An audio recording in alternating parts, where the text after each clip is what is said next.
Ito na nga guys, at luto ng ating nilutong alimango. So ayan, yummy yummy guys. Magmukbang tayo nito guys, ng alimango nating nabili sa palengke. At ayan, niluto na natin. Dalawang alimango yan guys at isang alimasag. Ayan, sarap na. Kain na tayo guys. Okay, let's go.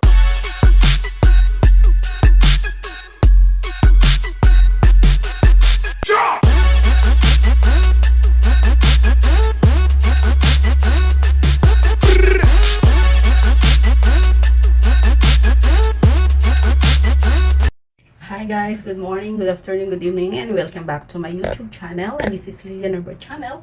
And for today's vlog guys, ay magluluto tayo guys ng aking ulam na alimango. Ayan guys, so nakabili ako ng alimango guys sa palengke. At lulutuin natin to. At tayo ay magmukbang ng alimango kasi na-miss ko rin kumain ng seafoods guys. Kaya ito, try natin. At tayo na guys, at magluluto tayo. So ayan guys, napainit na ako ng oil. So ilagay na natin ang ating ginger. May ginger tayo guys. Garlic and onion. So guys, natin.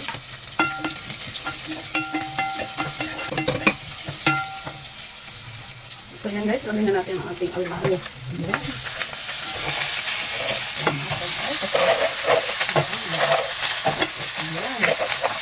Sana mo gusto.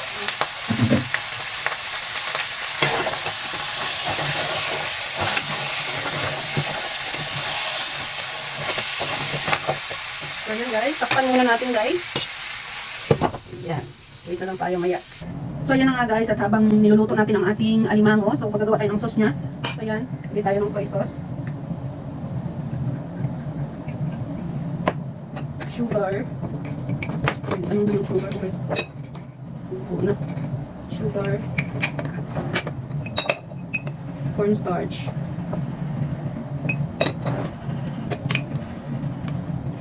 Chicken powder. And black pepper. Nasa inyo na yan guys, maglagay ko yun ng black pepper o hindi. Nasa inyo na guys kung anong gusto ng sauce na gamitin. Kaya ako ito lang gamitin guys, yung palasa.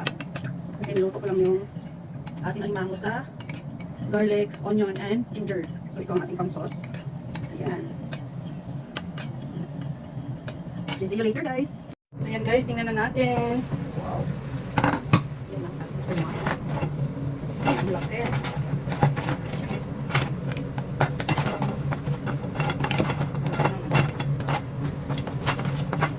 Mga 1 minute pa guys, lagay na natin yung sauce niya.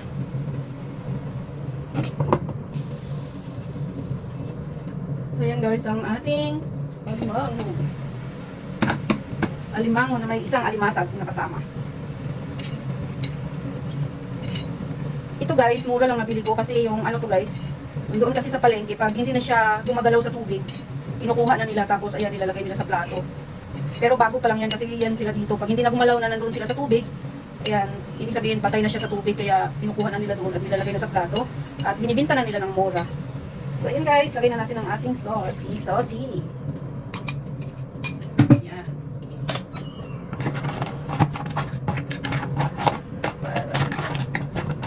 Huluan na natin guys ang sauce nya para maglasa ang ating alimango at alimasag. Mamaya hatiin ko siya guys bago ilagay sa plato para madali man tayo pag kumain. Kasi lutuan natin guys. Hindi ko na siya niluto sa malaking lagayan kasi tatang piraso lang naman siya. So yan na guys. Lagyan na natin ang spring onion. Ayan. So yan ang ating alimango. So ready to serve na siya guys. So, ayan na nga guys, at ready to serve na. So, see you sa ating lunch guys.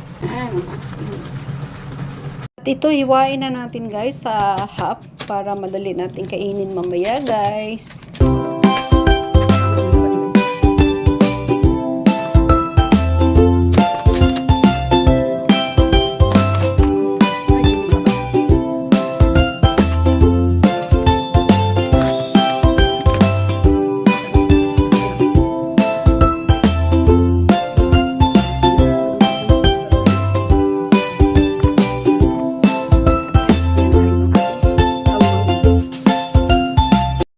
So, ayan nga guys, at tayo ay kain na magmukbang tayo ng alimango. Ayan. So, ayan. Ito atong rice. So, kain na tayo guys.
ayan na nga guys, at ang ipin ko na guys, ang kinagat sa ipit ng alimango guys, yung kung tawagin sa amin, kagat.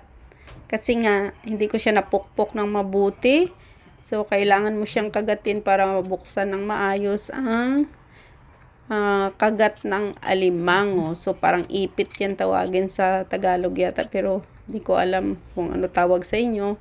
Pero sa amin is yung kagat niya. Malaki kasi siya guys. Kaya ayan, isa lang ang naubos ko guys kasi nga tama lang sa kanin ko. Kasi kung magdagdag pa ako, maraming kanin ang makain ko guys. So, para control ang kanin, hindi na ako nagdagdag. So, inubos ko lang talaga ang isang pirasong alimango. So, yung natira guys ay kinabukasan ko rin kakainin para hindi na siya magtagal sa ref. So, ayan guys, thank you so much for watching and big love shout out to all my subscribers, my viewers, my silent viewers, sa aking mga members at sa lahat ng pumupunta palagi sa premiere. Big love shout out sa inyong lahat, Luzon, Visayas, Mindanao at saan mang sulok ng mundo aabot ang video kong ito ay big love shout out sa inyong lahat guys. Sa aking team Choco Pop, big love shout out. So, ayan na nga guys, at tapos na akong kumain. So, ayan, ang 2 piraso, hindi na ubos at